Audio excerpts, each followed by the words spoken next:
Angabin, faisons la paix.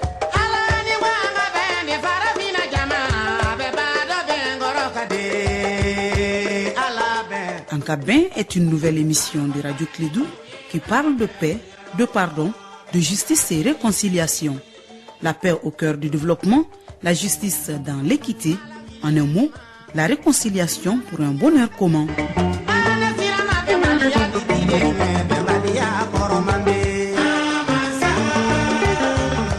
Angabin, faisons la paix, une coproduction de l'Union africaine, la coopération suisse en collaboration avec Radio Clédou.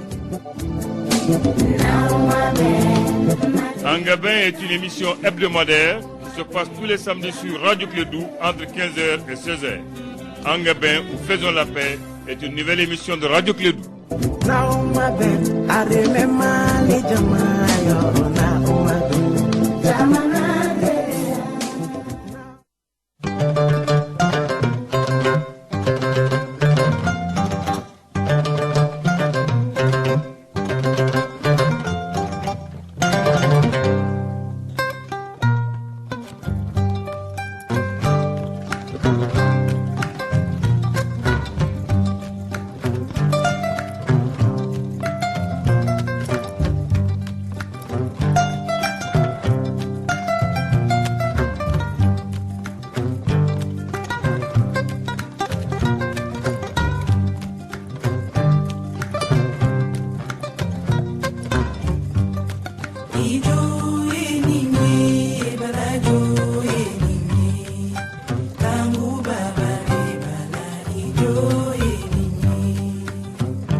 Mesdames et messieurs, bonsoir, bienvenue sur la 101.2, c'est l'heure de votre émission Angabin, faisons la paix.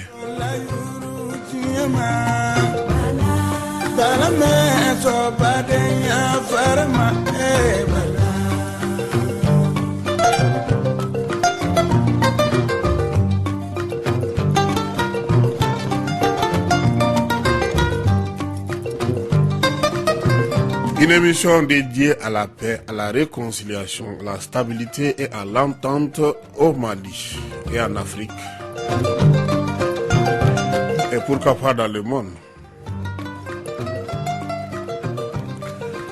Aujourd'hui, nous allons parler des pourparlers d'Alger avec le représentant des forces de résistance, M.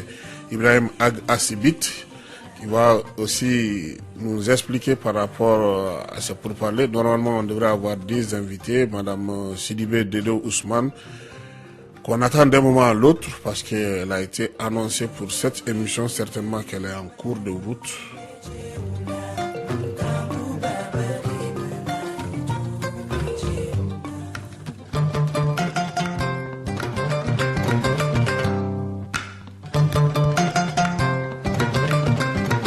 C'est plutôt Assibit Ag Akado.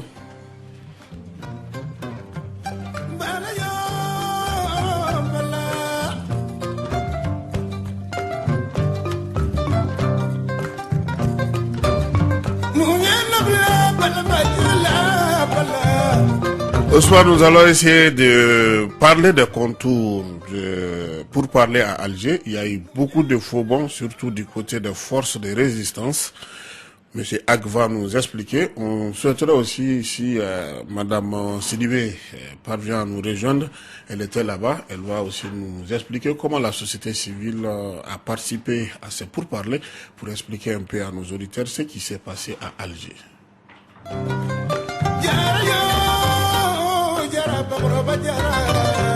L'émission Ankabin Faisons la paix est dédiée à la paix. C'est une émission conçue et réalisée par Radio Clédou avec l'appui de Misaël et de la coopération suisse.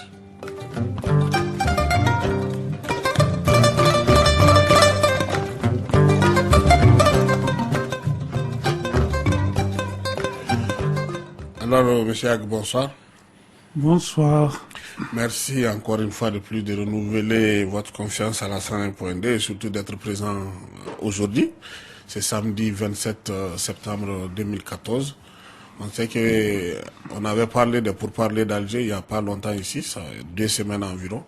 Et vous avez des représentants qui étaient sur les lieux même à Alger. Actuellement, c'est la trêve par rapport à la fête de Tabaski. Chaque parti ayant fait ses propositions.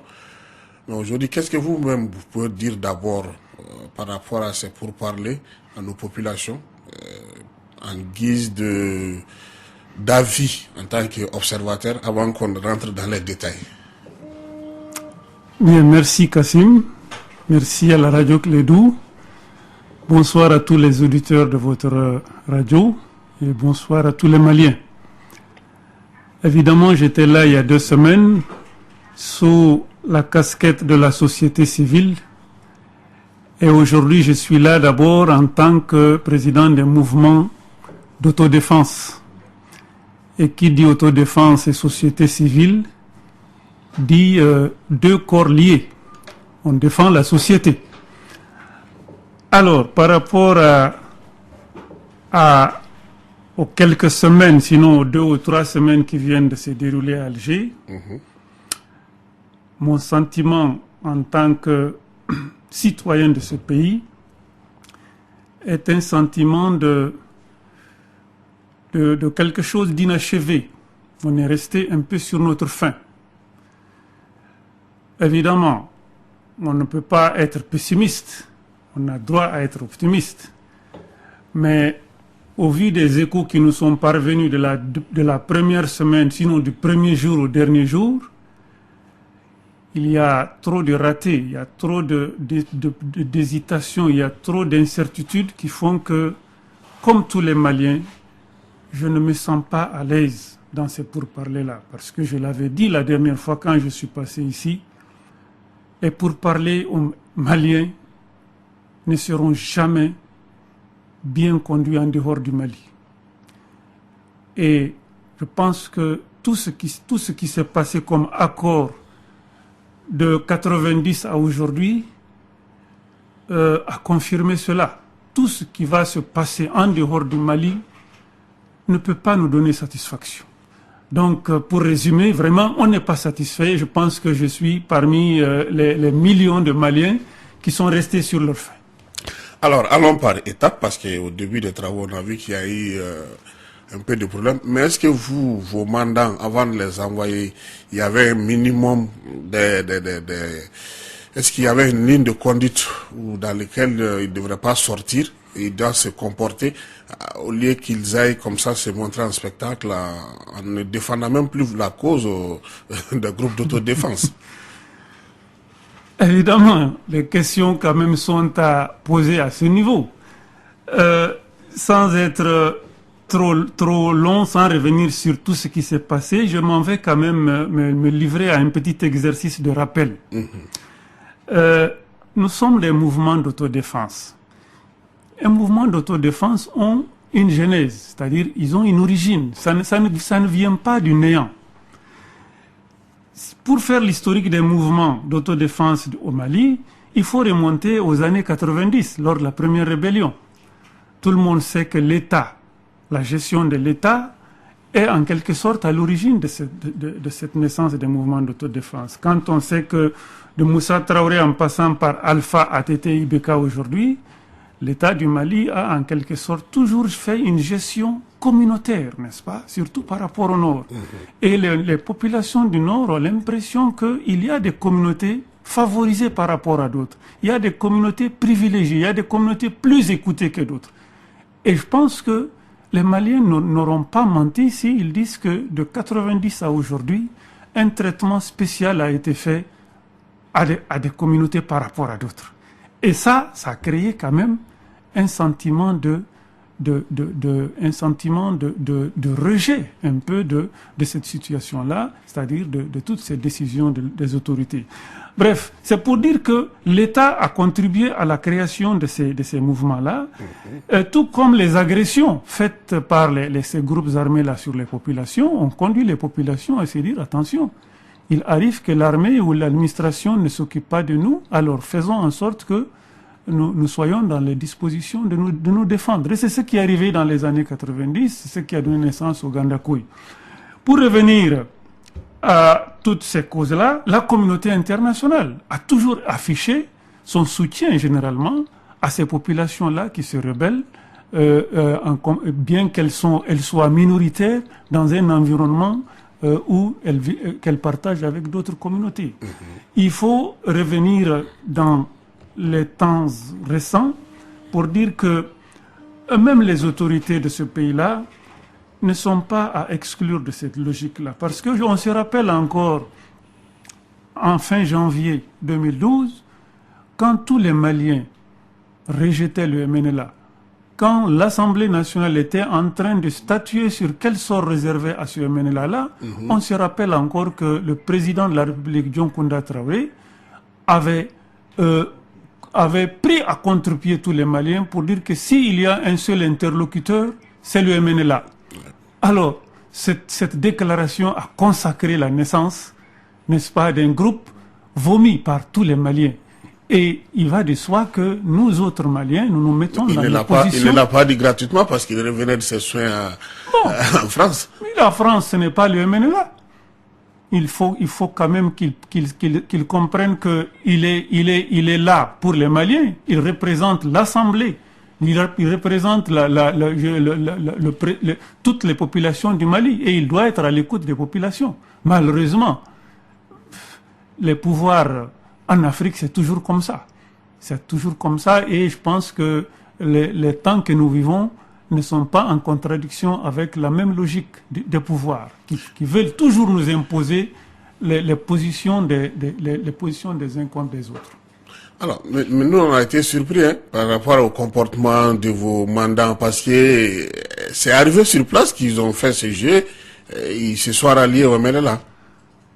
Évidemment, pour revenir toujours à la première question, c'est-à-dire que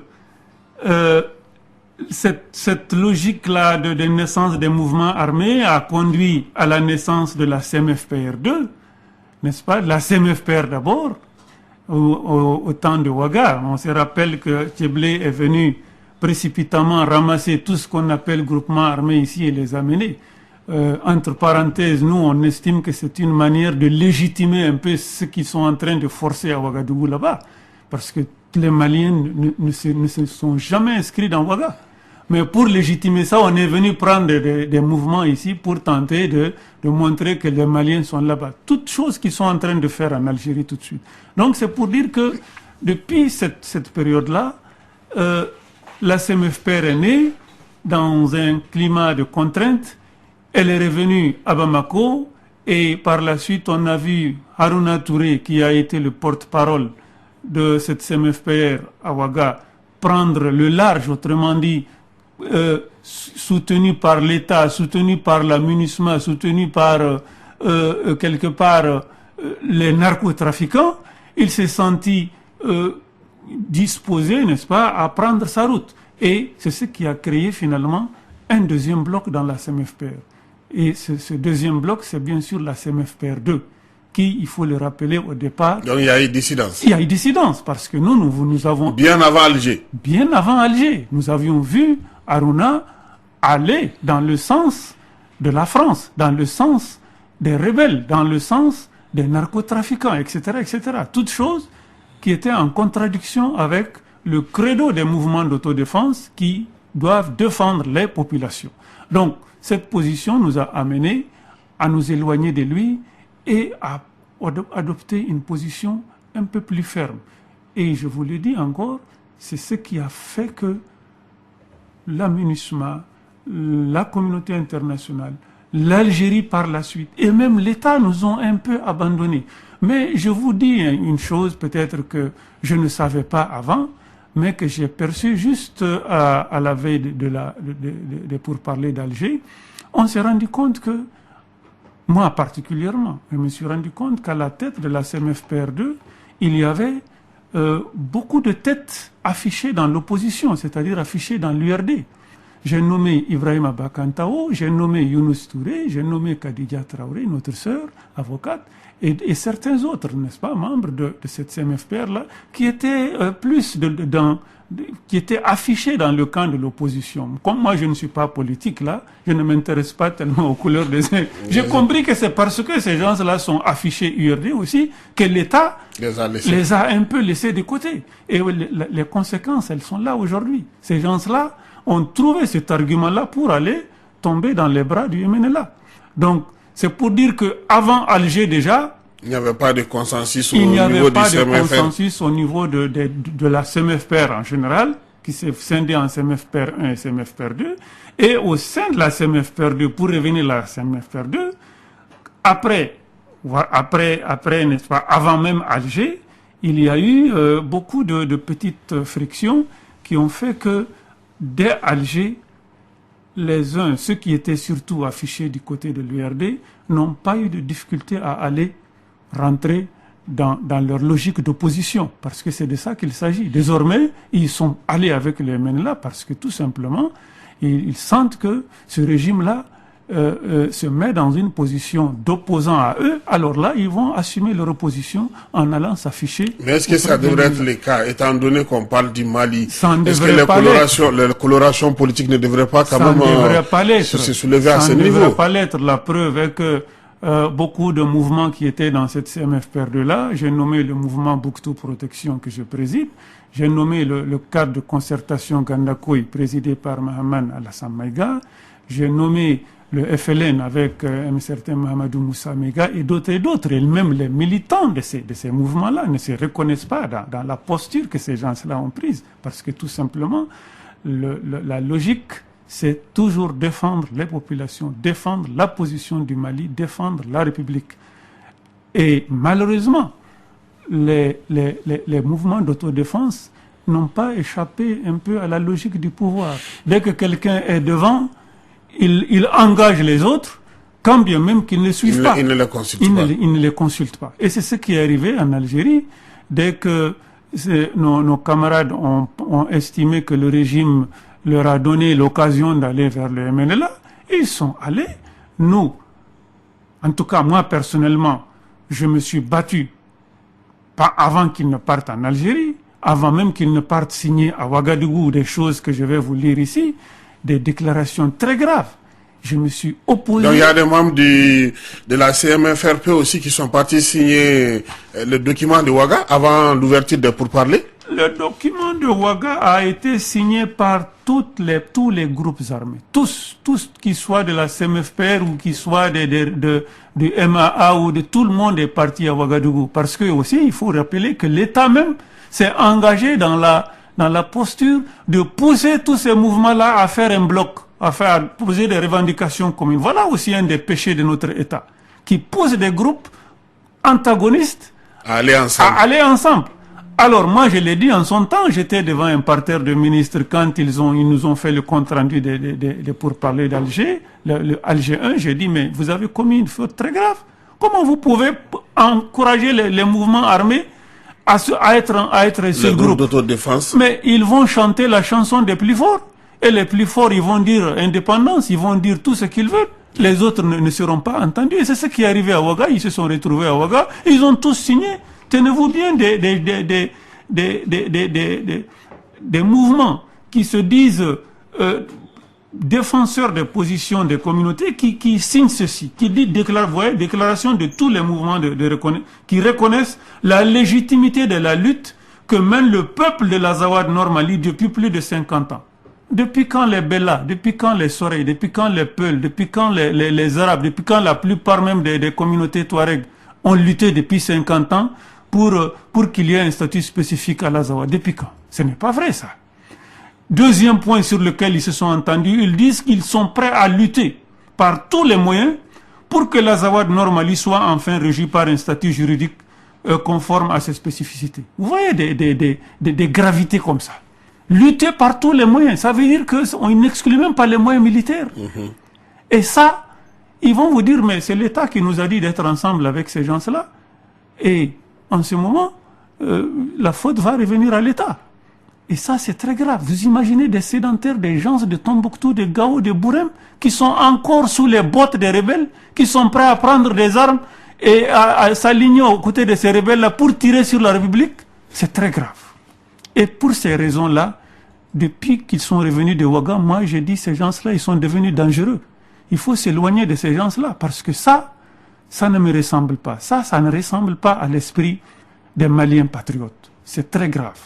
Donc, au niveau de l'association, qu'est-ce que vous avez fait? Au niveau de l'association, évidemment, on a alerté rapidement. Surtout Bouktou. À Bouktou, depuis Ouaga, depuis qu'ils sont revenus de Ouaga, moi j'ai consulté en tout cas tous mes chefs sur le terrain, qu'il s'agisse de Gao, de Tombouctou, de Nyono ou d'ailleurs, je leur ai dit attention. Le groupement dans lequel nous nous trouvons est en train de s'éloigner, en tout cas par la faute de certains. Ils sont en train de s'éloigner de la voie dans laquelle nous nous sommes engagés. Donc préparez-vous à y sortir, en tout cas, préparez-vous à toutes les éventualités. Ne suivez pas. Donc on peut dire que l'erreur de l'État même, c'est le fait de mettre tout le monde ensemble pour aller à l'atelier préparatoire de Ouaga et apposer leur signature sur ce document qu'ils sont partis défendre à Alger. Évidemment, c'est l'erreur de l'État. C'est l'erreur de l'État, mais aussi l'erreur des Maliens. Moi, je m'étais dit, mais comment les Maliens ont laissé passer la déclaration de Ouagadougou? Comment les nordistes eux-mêmes ont laissé passer ces propos-là? Que ceux-là qui sont prêts à les représenter sont prêts à prendre les armes pour se battre aux côtés du MNLA, pour obtenir un statut spécifique.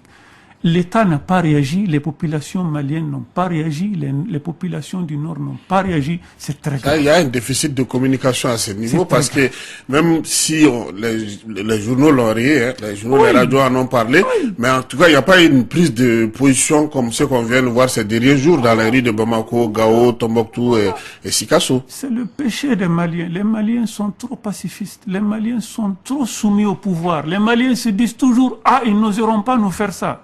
Ils se disent toujours, etc., etc. Ou bien ils régissent, ils se mettent dans la posture de Dieu va faire, Dieu va nous protéger. Mais c'est pas comme ça. Vous avez vu l'autre jour, les Maliens sont sortis.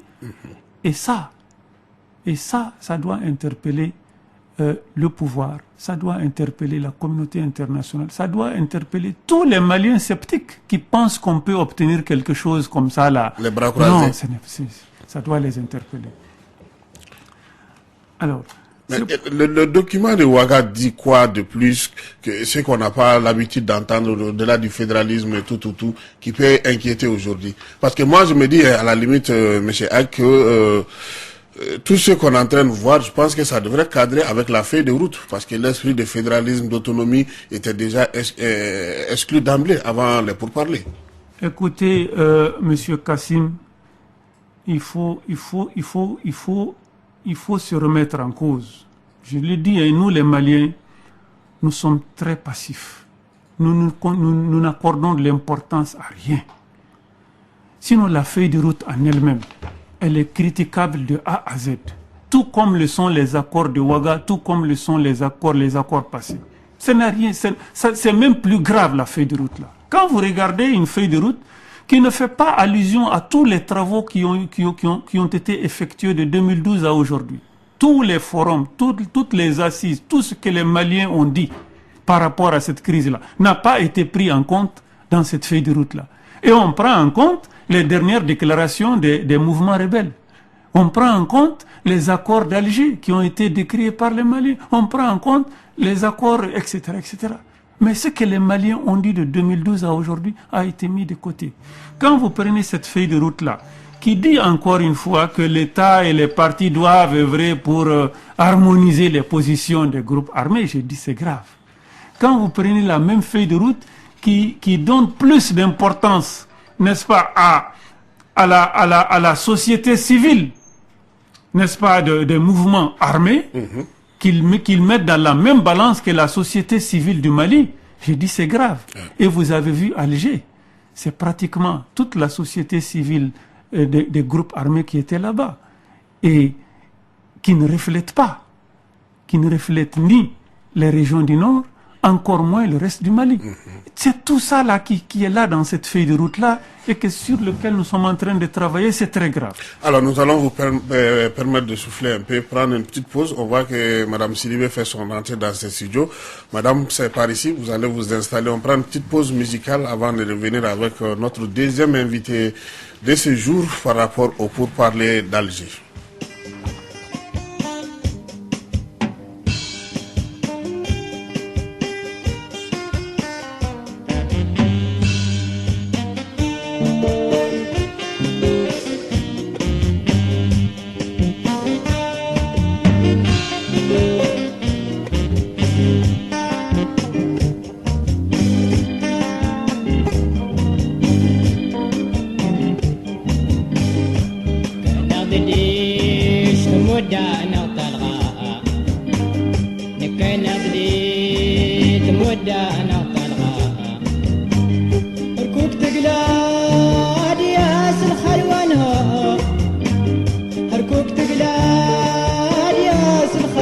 Vous écoutez la radio Clédou, la radio Information. Vous êtes dans l'émission Ankabin, faisons la paix.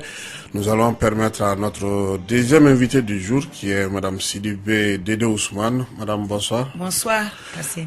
Alors, vous avez la chance d'aller à Alger au nom de la société civile.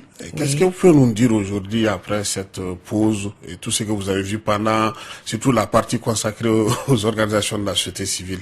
Merci, Kassim. Donc, effectivement, au nom de la société civile, nous avons fait le déplacement sur Alger.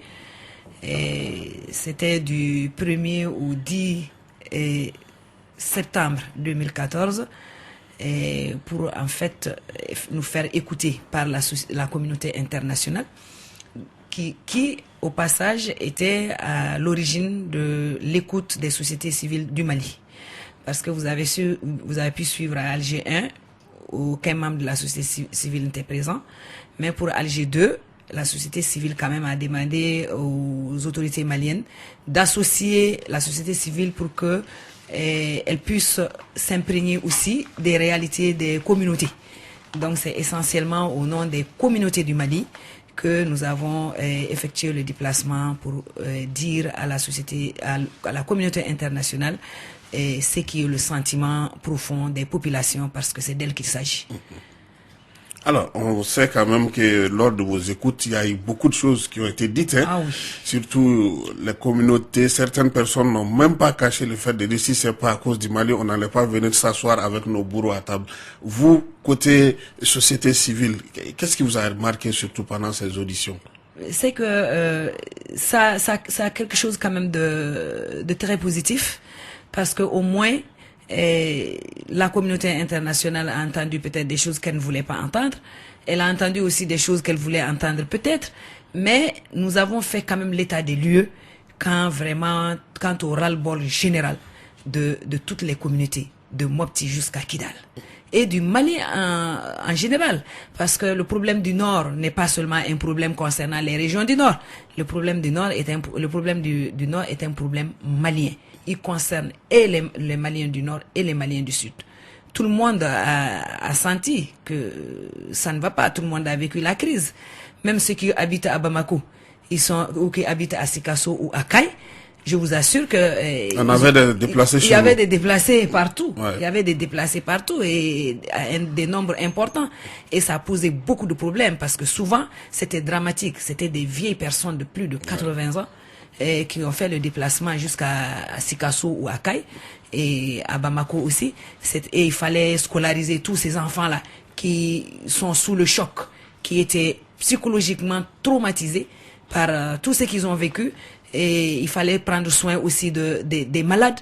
Et tout simplement, tout le monde a senti en tout cas que c'était pas un problème seulement du Nord, c'était un problème du Mali tout en entier. On sait que des auditions de ces gens ne sont pas faciles parce qu'on aurait même appris qu'il y avait société civile, des groupes armés, société civile de l'État malien. Est-ce que c'était facile? Ce n'était pas facile et ce n'était pas évident. Au début, d'abord, nous avons pris 3 jours de retard pour pouvoir commencer les auditions. Les auditions devraient commencer le mardi 2, après la cérémonie la cérémonie officielle d'ouverture des pourparlers qui s'est tenue le lundi après-midi. Et ça, sans certains leaders d'ailleurs des groupes armés qui prenaient leur temps. Et nous avons dû commencer, au lieu de commencer mardi, nous avons dû commencer jeudi. Et jeudi encore, il y avait des représentants de la société civile dite des mouvements qui n'étaient pas encore arrivés à Alger. Les débuts ont été très difficiles, Monsieur Traoré, parce que nous n'étions pas sur le même la même longueur d'onde, nous n'étions pas sur le même niveau d'information. Et les premiers jours, vraiment, nous étions surpris. Et tout à l'heure, mon frère parlait de la feuille de route. Malgré ses insuffisances, la feuille de route quand même stipulait que l'intégrité territoriale du Mali n'était plus à remettre en cause. Mais la surprise était grande parce que certains étaient venus. Quand ils s'exprimaient, voilà ce qu'ils disaient, c'est leur terme. Nous, population de l'Azawad, nous pensons que le Mali ne peut plus rien pour l'Azawad. Nous pensons qu'il faut absolument que nous prenions notre destin en main, que nous ayons notre indépendance malgré le rappel à l'ordre ou le rappel en tout cas de la feuille de route à chaque fois par la médiation qu'assurait l'Algérie ou les représentants des différentes composantes de la communauté internationale. Nous étions vraiment surpris. Donc nous avons compris que même à ce niveau, les gens n'étaient pas au même niveau d'information. Ouais. Ceux qui ont signé la feuille de route n'étaient pas sur la... Mais ils n'ont pas fait de restrictions à leur base parce qu'ils ne rendent pas compte à la base. Absolument pas. Nous nous sommes rendus compte que c'est arrivé à Alger que certains même se sont rendus compte, ont appris là-bas qu'une feuille de route a été signée et feuille de route qui en tout cas consacrait l'intégrité territoriale du Mali. Donc les premiers jours étaient très difficiles. En fait, il y avait les représentants de la société civile de la coordination qui était composée par le MNLA et ses alliés, et la société civile de la plateforme qui était composée par les mouvements des sociétés civiles des mouvements de la plateforme. Donc c'est les mouvements de la résistance, je me trompe pas mon frère. Voilà, donc au début nous avons essayé de travailler en harmonie parce que avant tout c'est pour les populations et les préoccupations des populations du Nord sont les mêmes partout. Vous prenez vraiment Tombouctou, Gao, Kidal, toute la région. Nous savons que nous avons des problèmes de développement, des problèmes de sécurité, des problèmes vraiment auxquels il faut s'attaquer tout de suite sur le moyen terme et des problèmes sur le court terme et sur des problèmes sur lesquels il faut faire une programmation sur le long terme. Mais au début, ça se présentait pas comme ça. C'est venu à peine si on ne laissait pas quelques chaises entre nous pour montrer que chacun doit s'affirmer. Et c'était des idées, en tout cas, de l'autre côté, bien arrêtées. Et nous, population de l'Azawad, nous, association des femmes de l'Azawad, et je vous assure que au début, nous avons eu beaucoup de difficultés. Mais est-ce que par finir, il y a eu un consensus? Est-ce qu'il y a eu un document au nom de la société civile? Par finir, c'est que je peux vous dire, en tout cas, nos points de vue ont fini par se rallier. Et en termes de priorité, puisque la médiation nous a demandé de prioriser en tout cas les besoins, il y a des problèmes, certes, on ne peut pas s'attaquer à tous ces problèmes maintenant. Et la communauté internationale est consciente que l'État malien ne peut pas faire tout ce qu'il faut. Nous avons quand même sur certaines urgences, il y avait quand même un rapprochement des points de vue. Il s'agit notamment des problèmes de sécurité. Sans la sécurité, nous ne pouvons rien. Il y a ça. Il y a les problèmes de l'école. Et il y a des régions comme Kidal, par exemple, où les enfants ne vont pas à l'école depuis 3 ans. Et ça, il y a une part de responsabilité des populations de Kidal. Parce que la question a été posée, pourquoi les enfants ne vont pas à l'école à Kidal? Bon, il y a eu des réponses qui ont été données par certaines personnes qui étaient présentes, disant que non, c'est parce que les enseignants sont à Bamako, ils prennent leur salaire, mais ils ne veulent pas venir enseigner à Kidal. Ils ont peur, alors que Kidal, c'est vraiment la paix, c'est la quiétude. Ce qui a été démenti. C'est instant. Ouais. Parce qu'il y a des acteurs qui étaient présents et qui sont sur le terrain et qui ont vécu toute la situation et qui ont rappelé que c'est les populations de Kidal qui ont déclaré, en tout cas certains, qui ne veulent pas des enseignants maliens et qui n'enseigneront pas le programme malien national dans les écoles à Kidal. Et la personne qui a témoigné a pris à témoin la communauté internationale parce que la MINUSMA même a servi de médiatrice dans ce problème. Donc, c'est vraiment dommage que des enfants se retrouvent pris en étau au milieu et qu'ils ne participent pas, ils ne puissent pas aller à l'école. Il y a aussi les problèmes de santé, c'est récurrent. Monsieur Traoré, c'est dramatique parce que il arrive que les centres de santé, les CESCOM, qui n'ont pas été détruits, entre guillemets, parce que beaucoup ont été détruits, qui n'ont pas été détruits, n'ont pas le minimum pour fonctionner. Il n'y a pas de médicaments, il n'y a rien. Alors, il y a des pauvres femmes qui sont obligées de rester à la maison, d'accoucher à la maison dans des conditions qu'on ne peut pas imaginer à notre siècle. Donc, il y a tous ces facteurs. Et en tout cas, sur le plan priorité, pour me résumer, nous sommes tombés d'accord, toute société civile confondue, qu'il y a quand même les priorités de la sécurité, la santé et l'éducation. Alors, est-ce que ceux qui étaient fougués parmi eux au début, ceux qui étaient harangués, qui essayaient de tenir coûte que coûte le langage de l'Azawad, ont fini par serrer vos mains, vous comprendre et sympathiser avec vous? Tout à fait. Nous nous sommes arrangés de telle manière que nous étions 53 sur 54. Il y avait 18 de chaque côté. La société civile d'État 18, société et coordination 18, société plateforme 18. Et nous étions 53 présents. Et nous n'étions même pas dans le même hôtel que les mouvements armés et l'État qu'on appelle les partis, entre guillemets. Donc, je vous assure que le jour où on se quittait, quand même ceux qui sont restés, parce que ce qui est paradoxal aussi qu'on a remarqué, c'est qu'il y avait des gens qui étaient société civile mouvement et qui après sont restés pour participer au pourparlers. En tant que parti. En tant que parti. Donc ça quand même il faut le dire parce que nous l'avons vécu.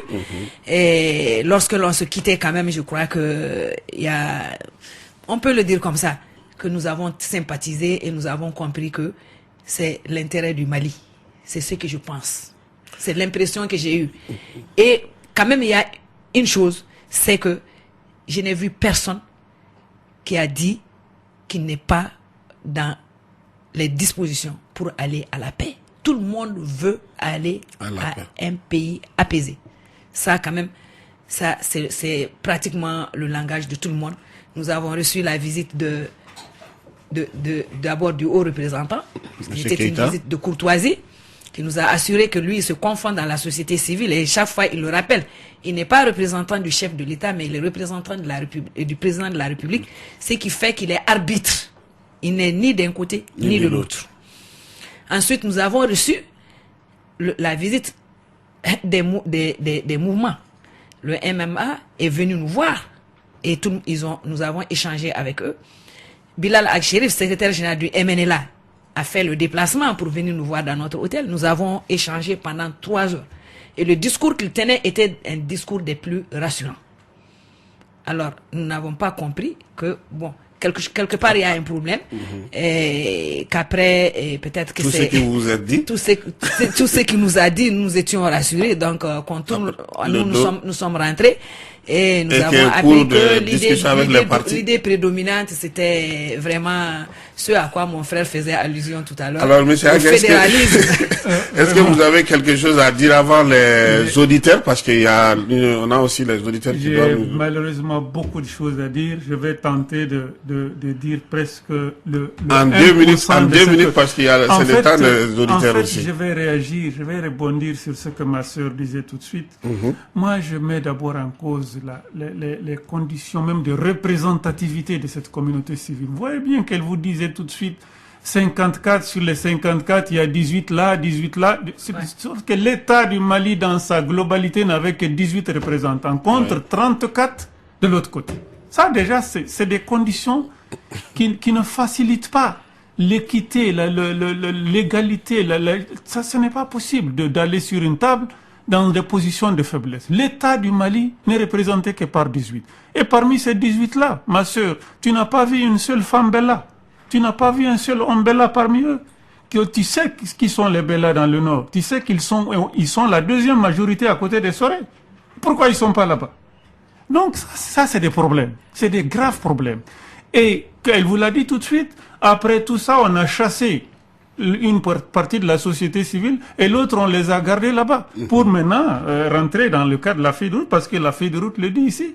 Il y a des personnes qui doivent participer à ces groupes thématiques-là. Donc, c'est une manière de créer le surnombre pour certains et, je ne sais pas, affaiblir les autres. Et quand elle dit tout de suite que le haut représentant du chef de l'État est là en tant qu'arbitre, mais un arbitre, il faut qu'il sache, il faut qu'il soit impartial.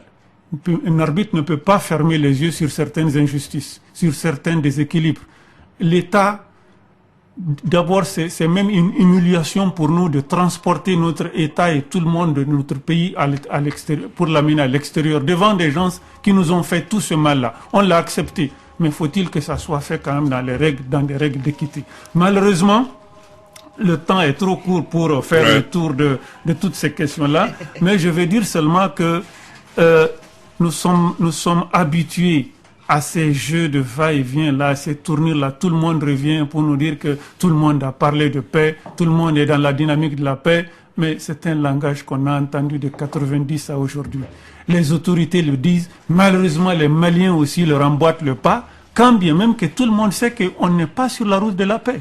Quand Menaka a des nouvelles cartes d'identité de l'Azawad, quand à Ber, on chicote les gens, quand dans toutes nos agglomérations en dehors des grandes cités, mais les gens sont sous les bottes de l'occupant. C'est très grave.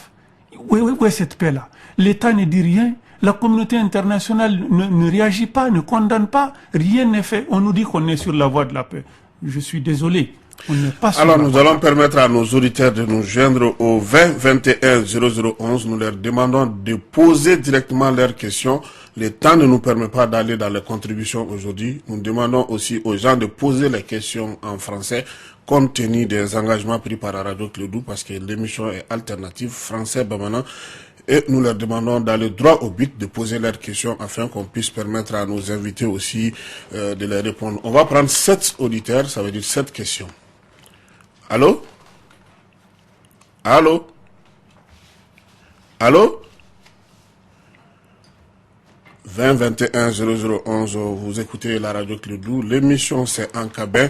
Nous recevons aujourd'hui Madame Sidibé Dedo Ousmane et Monsieur Assibit Akado, qui est là au nom du mouvement d'autodéfense. Allô? Monsieur, allô, bonsoir. Oui, bonsoir. Ça va bien? Oui, ça va. J'ai en train d'écouter l'émission là. Mm-hmm. Je vais confirmer un peu à la parole que monsieur a parlé tout de suite. Non, on vous prie, posez votre question parce qu'on n'a pas assez de temps pour les commentaires aujourd'hui. Allez-y avec allez-y avec votre question. Ok. Ce que moi je vous demande, c'est moi je veux savoir que avant de quitter l'Algérie pour venir à Mogo, ils ont tombé quel point d'abord? D'accord. Merci. Merci beaucoup. Assez. 20 21 0011, l'émission en cabin, vous l'écoutez, nous avons des invités aujourd'hui. Allô? Ousmane, est-ce qu'on a un autre auditeur? Allô? Allô? 20 21 0011, vous suivez l'émission en cabin sur la radio Clédou. Nos invités sont Sidibé Dedo Ousmane et M.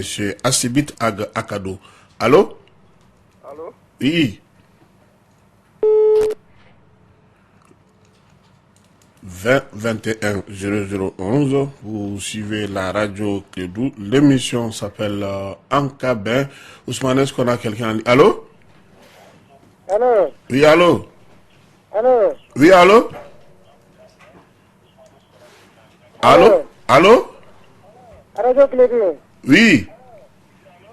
Je voudrais savoir, dans tout ça pour parler, sur quel point ils se sont séparés. Est-ce que le MLA n'a pas quitté sur le point de la séparation du pays là, autoproclamation et puis fédéralisme là? Est-ce qu'ils n'ont pas quitté ce point? D'accord, ils vont vous répondre. D'accord. Merci. 2021 0011 Clédou, vous suivez cette émission en direct. Allô? Allô? Allô? Allô? 2021 0011. Vous écoutez la radio Clédou et nous sommes en direct pour l'émission En Cabin. Allô? Allô? Oui. Walaikum assalam. Ama nyina fa o ka ni ngali ke to akana bian se ka babana nga fola ta kwa mo hagato yini ka ofe. Voilà, 2021 0011 Ousmane, nous rappelons encore à nos auditeurs que cette émission est uniquement en français compte tenu des engagements que nous avons avec nos partenaires, parce que l'émission ce n'est pas qu'au Mali, ça part dans d'autres pays, donc nous on ne pourra pas permettre cela, et la semaine prochaine on va faire la même émission en Bamanankan pour vous. Allô? Allô? Allô? Oui. Moi je voudrais savoir, les mouvements MLA là, ils sont au nombre de combien? Le mouvement MLA. Ils sont au nombre de combien? Oui. Et l'État malien, le haut président de la République là, lui, quel est son rôle au juste? D'accord. Merci. 2021 0011. Il nous reste 4 auditeurs, on a 3. Allô?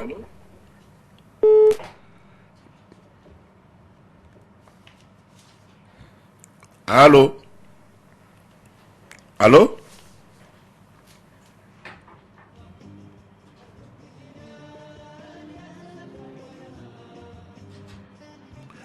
Allô? Allô? Oui. Oui, bonsoir. Oui, bonsoir. Bon, j'ai posé la question à monsieur. Pourquoi les Bélas ne sont pas participés? Pourquoi les Bélas n'ont pas participé? Merci beaucoup. 2021 0011, vous êtes sur la 101.2. Ousmane, est-ce qu'on a un auditeur? Il nous reste 3 personnes. Allô? Bonjour. Bonjour. Je voulais demander à ces éléments-là, est-ce que les assises là, ça apporteront quelque chose à l'État malien? Les assises, hein? Oui. Si ça apporte... Ils sont en train de faire à Alger, là. Est-ce que ça apporteront à un résultat définitif que tous les Maliens vont profiter? D'accord. Merci. Merci. Ousmane, il nous reste 2 auditeurs. Ça veut dire 2 questions. Allô? Allô?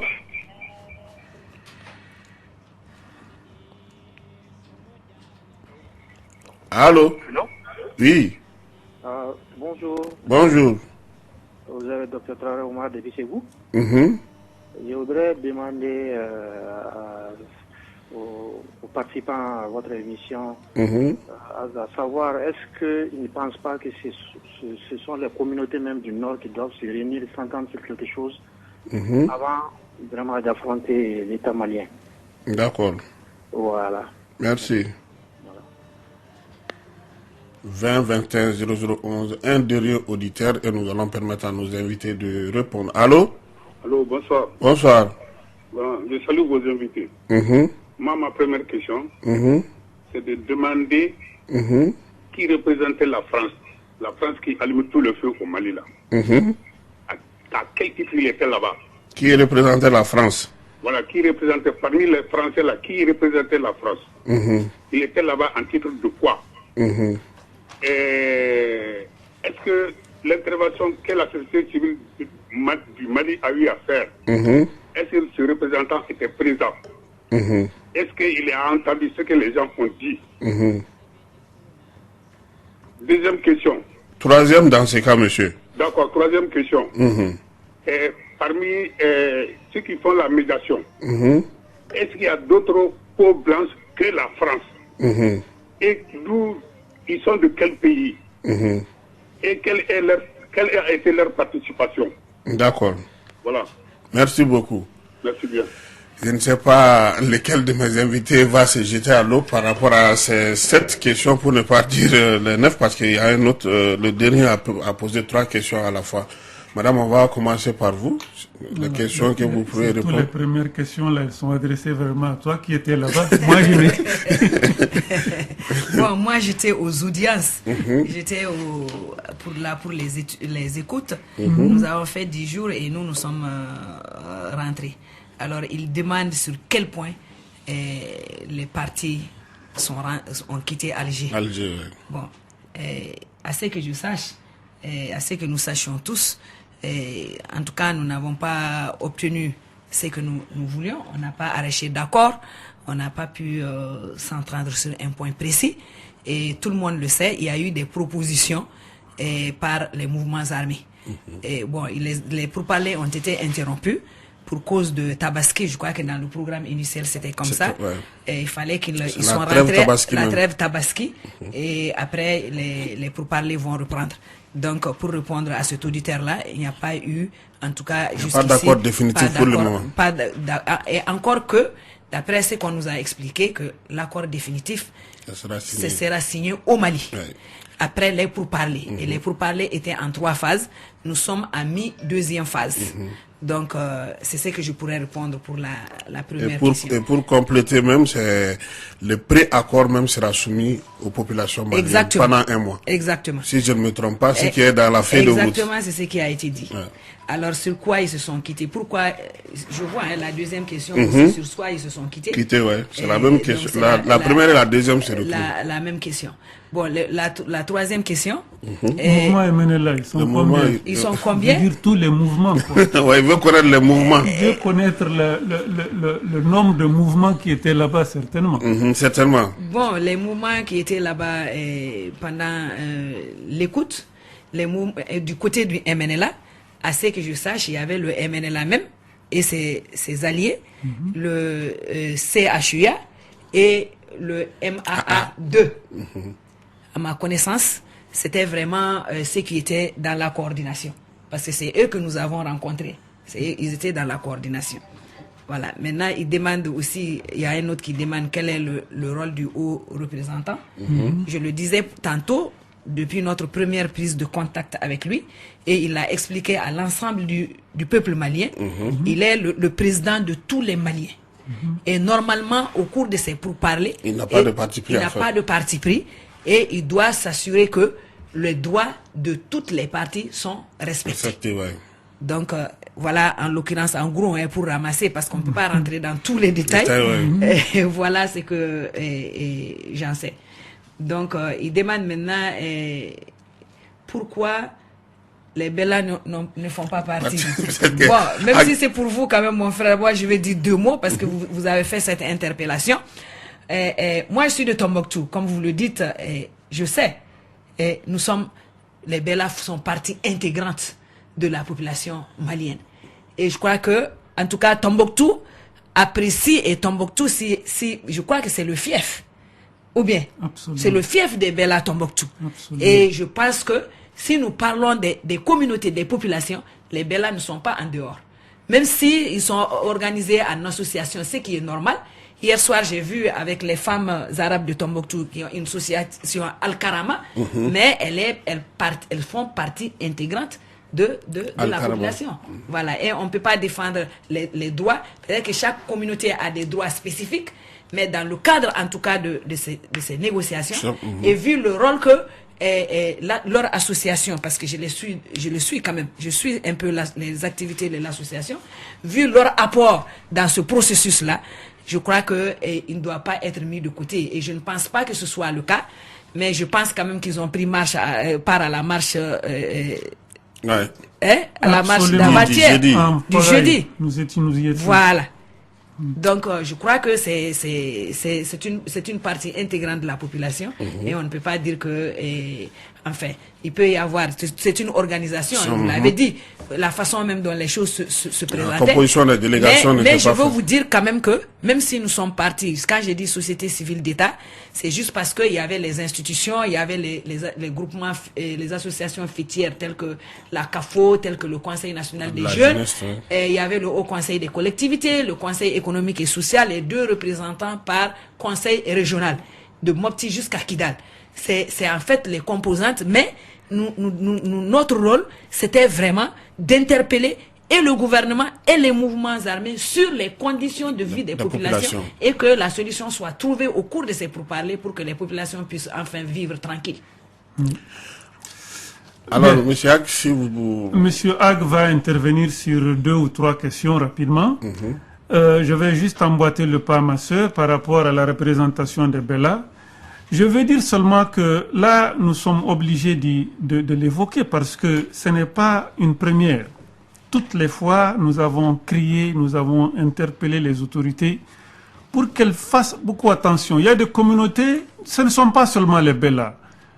On ne peut pas parler de communautés du Nord et oublier les Bambara qui sont là-bas, et oublier les Bozo, et oublier les Peuls, et oublier tous les autres.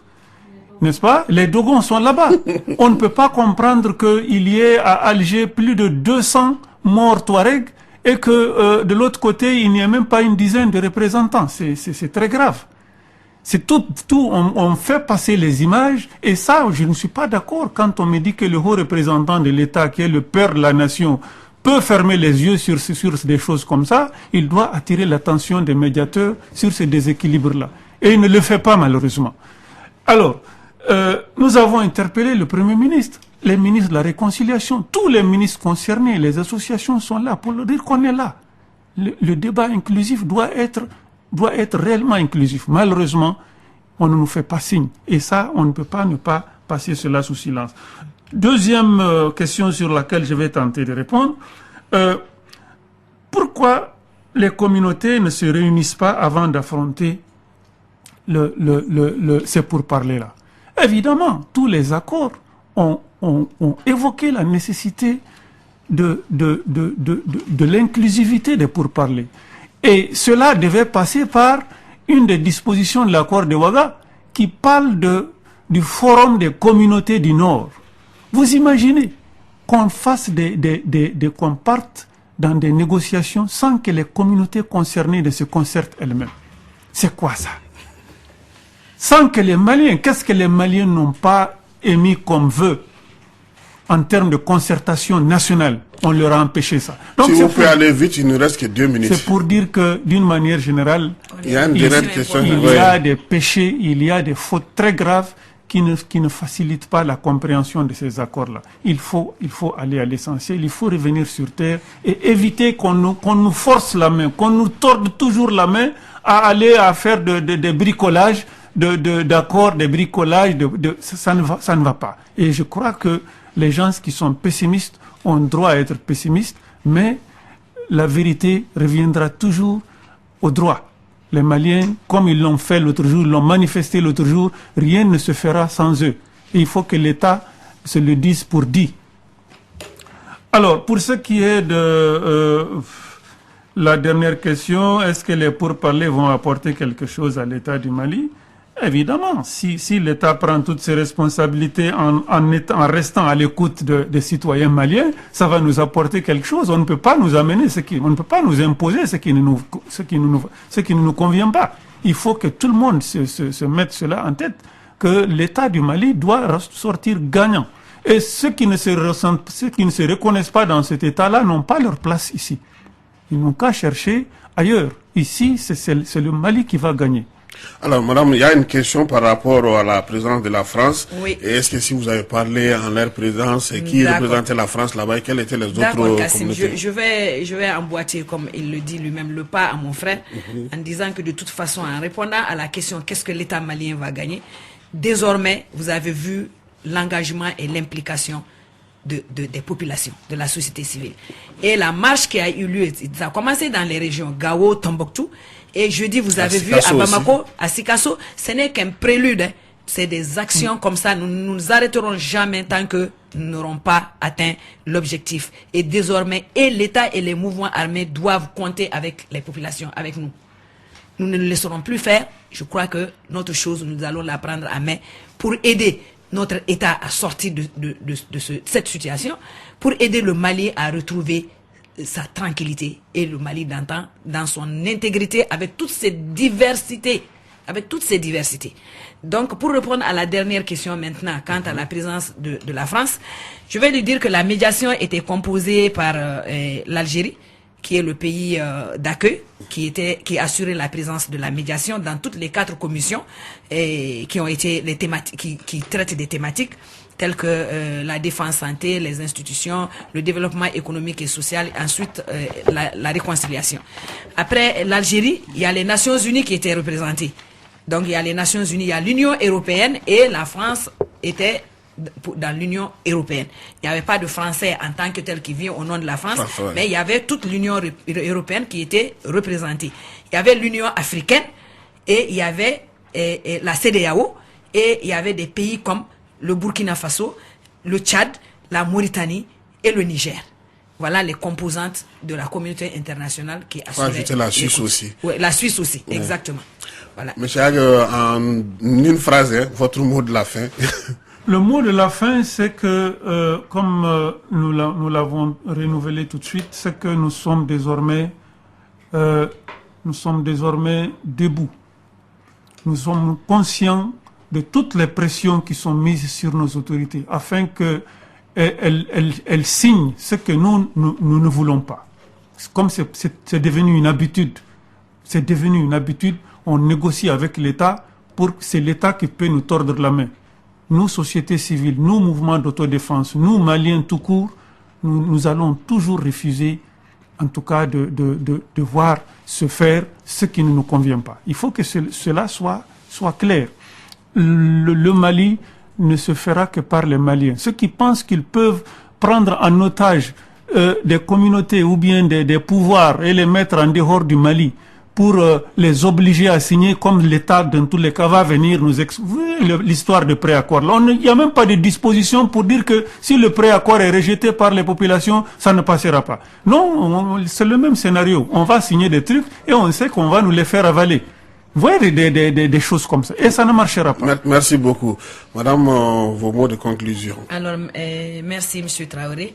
Moi, je vais conclure en disant que il faut que cette conscience nationale qui est née depuis ces derniers jours, qu'elle soit renforcée. Que tous les Maliens se sentent concernés et qu'on se dise que quoi qu'il arrive, c'est la responsabilité de tous les Maliens. Il faut que tous les Maliens soient engagés. Il faut que tous les Maliens se mettent ensemble pour que nous puissions finalement sauver le Mali et le sortir de cette situation-là. Merci beaucoup. Je vous remercie. Merci à monsieur Ag Assibit Akado qui était là au nom du mouvement d'autodéfense Bouktou et madame Sidibé Dédé Ousmane qui est aussi une syndicaliste. Peut-être qu'un jour on aura l'occasion d'en parler. Tout à fait. Parce que j'espère que la nouvelle centrale aussi, elle a besoin de... La CDTM, la Centrale démocratique des travailleurs. Elle a besoin d'un peu de promotion et nous allons trouver un cadre à Clédo ici pour en parler. Tout à fait. En Je tout vous cas, remercie d'avance. Et bravo par rapport à tout ce que vous faites. Nous vous remercions, monsieur Ag, pour votre disponibilité. Merci. Et merci d'avoir resté à notre compagnie. Inch'Allah, la semaine prochaine, il y aura un autre numéro de l'émission en Kabé, mais cette fois-ci, ça sera en Bamananka, une autre restitution d'Alger. Si l'autorité, l'État ne le fait pas, Clédo, nous nous donnons le devoir de le faire ici. Merci.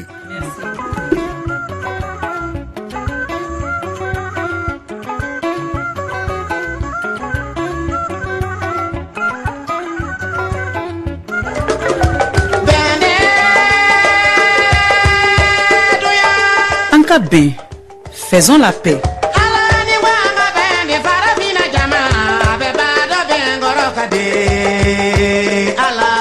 Ankabé est une nouvelle émission de Radio Clédou qui parle de paix, de pardon, de justice et réconciliation. La paix au cœur du développement, la justice dans l'équité, en un mot, la réconciliation pour un bonheur commun.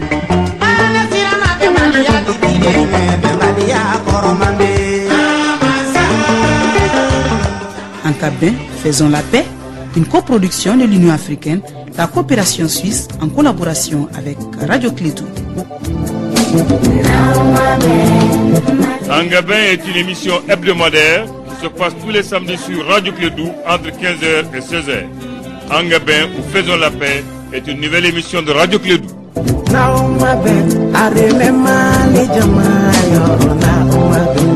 Jamana